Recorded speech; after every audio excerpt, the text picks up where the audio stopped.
We'll never come undone. Assembled we are strong. Forever fight as one. Avengers, assemble!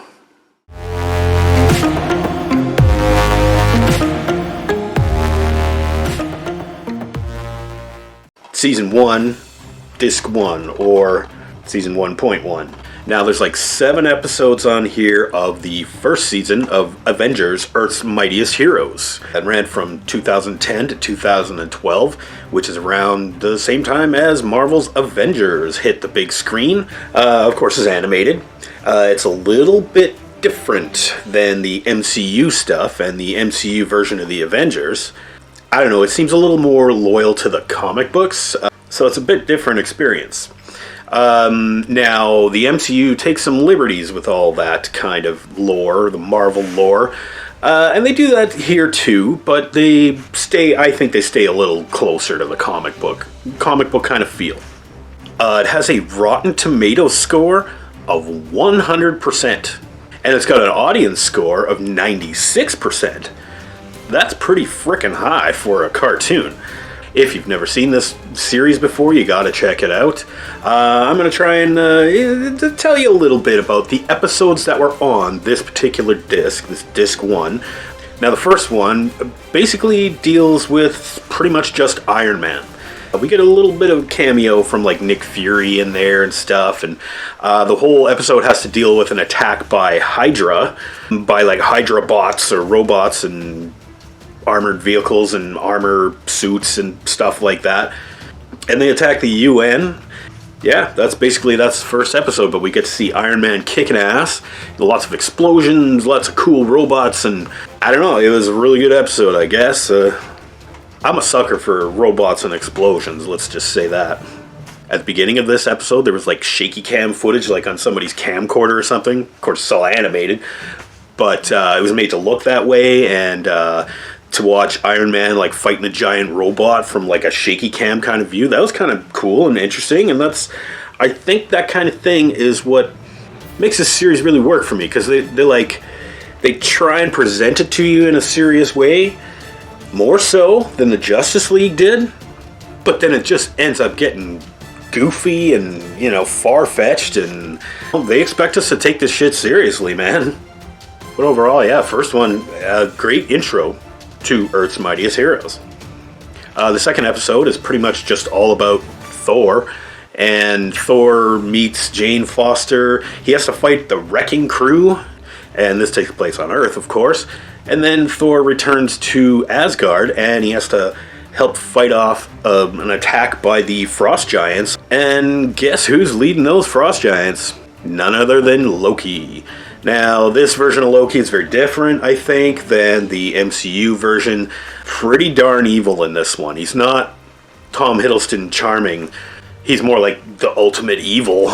You get to see all the Asgardians in here, like, you know, Balder and Sif and Odin, Heimdall and Volstagg, and Anyway, Thor beats up the Frost Giants. It's pretty cool. You get to see him fight and, you know, and throw his hammer around and stuff and fly, and you get to see the Rainbow Bridge and Odin and Loki gets defeated and punished in the end.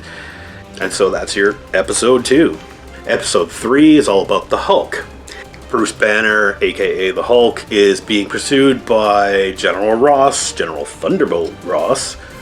And then Hulk conveniently runs into the Absorbing Man. He's Crusher Creed or Creel or whatever his name is. He walks around without a shirt, or, you know, just a like wife beater t-shirt all the time, and he's swinging around this big ball and chain, and he like absorbs things, materials, like, you know, puts his hand on a rock, and then suddenly his whole body is made out of rock. Bad plan. Spoilers. Anyway, the Hulk kicks his ass, and then General Ross attacks the Hulk, and the Hulk gets saved. S.H.I.E.L.D. has dispatched some agents, Hawkeye and the Black Widow. They're there, and they're all fighting, and it's all good. Bruce Banner's not the smart Hulk here, but he's not a super dumb Hulk either. He actually talks and stuff, and still a different personality, but it's the Hulk, right? Okay, so episode 3, you get your Hulk. So far you got Iron Man, you got Thor, now you got the Hulk. Guess who's in the next one? Well, the next episode is all about Captain America. Now, this one also has a cameo from a villain at the very beginning, and that's how our story is related to us here. We get an appearance from Kang, you know, the time travel guy. If you're still on board with all that MCU stuff, he was supposed to be the main villain for the next phase of Marvel movies, and I have no idea if that's happening anymore. Here, he's a good villain, and he's cool. And basically, he's looking back through the time archives. I don't know, he's trying to prevent some future events from happening, which he thinks that Captain America is responsible for. And we get a story about Captain America and how he fought in World War II and how he became Captain America. This is all very brief, but the episode is like, you know, Captain America and the boys, you know, American Army. They're all going after Hydra, you know, because there's no Nazis in here. World War II apparently was caused by Hydra. Anywhere you would say Nazis or Hitler, you can replace those with Hydra and the Red Skull. Basically, they go to kick some Hydra butt at some fortress that the Red Skull has. Red Skull's going to launch a missile, and then Captain America and Bucky, who's in uniform here and is more like a kid, he's like 14 or something, it looks like. Basically, they stop the Red Skull's plan, but in the process, Captain America and Bucky are launched on a missile. Bucky does a sacrifice thing, he gets blown up on the missile. But Captain America gets plunged into the Arctic Ocean and frozen in suspended animation. So I think this is pretty well closer to the comic books than the MCU version, Captain America, the first Avenger. So yeah, we get to see that whole thing play out, and then Kang decides that Captain America must die, and setting up future episodes, right? So you find out, it's like, ooh, I wonder when Kang's gonna come back. Well, not on this disc, unfortunately. Now, the 5th episode has to do with Hank Pym and Janet Van Dyne, otherwise known as Ant-Man and the Wasp. Now, their whole backstory and origin and all that stuff and their participation in the Avengers is totally different than in the MCU version.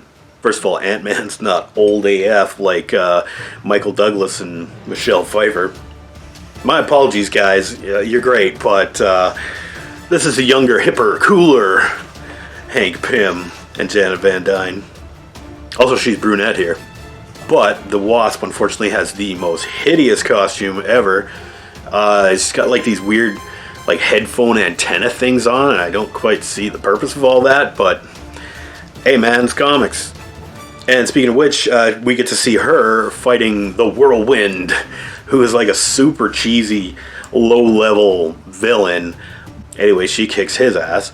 Also, Hank Pym has to fight off Claw, Ulysses Claw. You know, Andy Serkis in the movies. He's very different here. Well, not that different.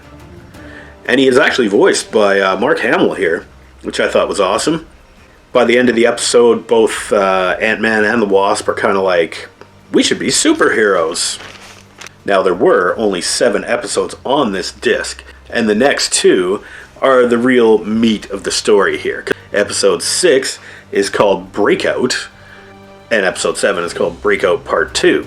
So to set this one up, all the supervillains somehow get out of these supermax prisons, and one particular villain, probably the worst of the lot, gets out and provides the greatest threat to the Avengers, who are not yet Avengers.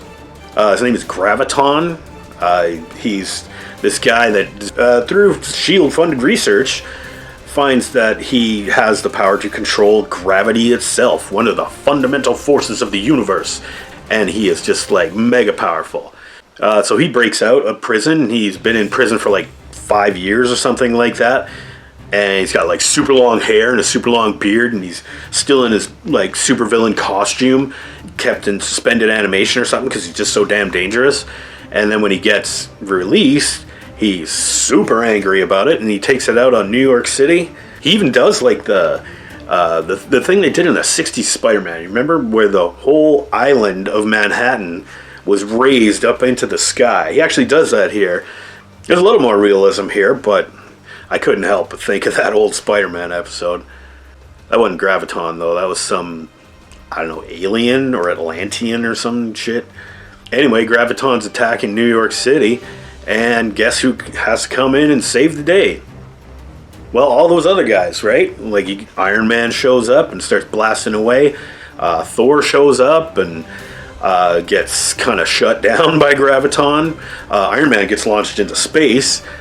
Ant-Man and the Wasp show up, or rather, Giant Man and the Wasp. And then you get your Hulk shows up. Each one of those heroes gets beaten down by Graviton. And they realize that, hey, we gotta work together and cooperate. Maybe we can take this guy out and save the world. And they stop Graviton. There's some really cool fight scenes in there. You know, that's one thing I love about the series in general, is the great fight scenes that you get. It's like you took those comic book panels, those pages, and just animated them. That's what it seems like to me. By the end of the episode, they do defeat Graviton, and Nick Fury sails in his helicarrier. Nick Fury not rocking the leather duster just yet, but still an agent of S.H.I.E.L.D. with hair. He sails in and he's like, okay, we'll take it from here, guys. How would you like to be on S.H.I.E.L.D.'s payroll? And Tony Stark's like, fuck that. We're not coming to work for you. We decided we want to be our own team. And they decided to call themselves the Avengers. I gotta say that I really enjoyed this. Now, I'd stated in a previous video that DC was better at making animated features than Marvel. This is the exception to that, in my opinion. This is exactly what I wanted in a comic book cartoon. It has tons of action, tons of intriguing storylines, good character dialogue. It's far superior to even Justice League or Justice League Unlimited, both of which I love, but this is way better. Like, just because it has all that Marvel stuff in there. Back in the late 70s, early 80s, when I was first reading comics, I pretty much never read DC comics. That's why I don't care about Batman that much, or Superman, or, you know, I like those DC cartoons, and I like the heroes in there, but the comic books themselves, I was never really a fan of those. These ones, Avengers, as you can see, I was a fan, and this animated series gives me all the stuff that I really liked about it. So what do I think of Avengers Earth's Mightiest Heroes, Season 1, Disc 1? I'm going to give it a conservative A. Well, it was exciting. It was a great revisit to this series that I hadn't actually watched in, I don't know, a couple of years. I highly recommend it. I think you need to check this out, especially if you like Marvel Comics. This is some of the best of Marvel Comics, better than a lot of the movies. It's the best animated adaptation of the Avengers. I don't care if it's different from the movies. This is the best in my mind. So I give this disc an A. So I want to say thanks to everybody out there for sticking around with this channel so far. A little bit shy of 500 subscribers right now, and I need some more. Feel free to share, you know, that'd be great. So anyway, until next time, have a good one, everybody. Avengers, assemble!